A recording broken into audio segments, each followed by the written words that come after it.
Hello everyone. This is Rashmi, your host for this episode on relationship nurturing. Welcome on board and hope you'll enjoy this journey with me. Well, this is my first episode and I'm really excited about doing this. I've been actually waiting for quite a long time to do this now. Let's get started. It's lockdown time everywhere and we are spending most of our times with family. This never happened before really. We did not ever get a chance to spend so much of time with our loved ones. So while I know it's a beautiful thing that we're getting to do so, but sometimes too much of time spent can also create fights or difference of opinions, as we are seeing each other the whole day and can get a bit irritated and end up with clashes on minute things. So I feel there are certain points, if taken care of in dealing with our closed ones, can save us from these relationship spoilers. Don't assume, communicate. Each one of us are going through our own tough times today, and the least we could do is to be extra careful and not end up with a sword in our minds. You could have helped me with the vessels. You never asked for it, or else I would have definitely helped. It's really important that we don't assume and start communicating to avoid building these invisible walls in our relationships. Resentment. Don't ever let resentment plant its seed in your heart. The moment you feel there is an emotion of resentment or bitterness growing within you for your relationships, do whatever it takes to make it exit from your system. Because if this seed grows further, you will be the one who's getting crushed with the feeling of hatred and bitterness.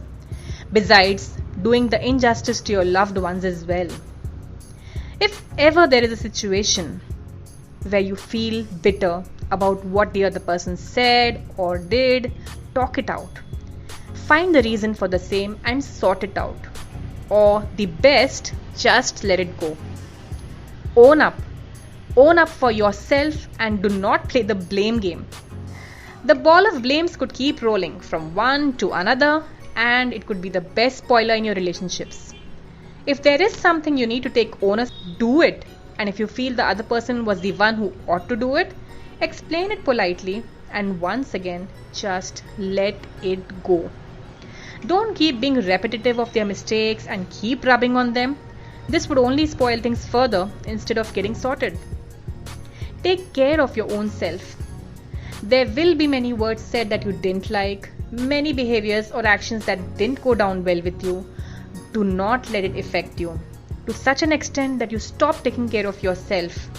Your physical and mental health are of prime importance to yourself and also in relationships, because what you feel from within will impact the way you deal with people.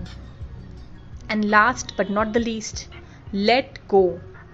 Not everything is going to be perfect, my friend, and not everything will be as expected. Things might not happen as you wanted to, people might not behave the way you wanted them to, but if you are going to sit and complain about each and everything that went wrong, you would be labeled as an official cribber.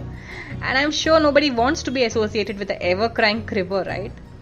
So if we take care of these tiny, minute details in our relationships, we sure will have them as treasures and not thorns all along a lifetime. Hope you liked this episode and thank you so much for tuning in. Take care and see you soon.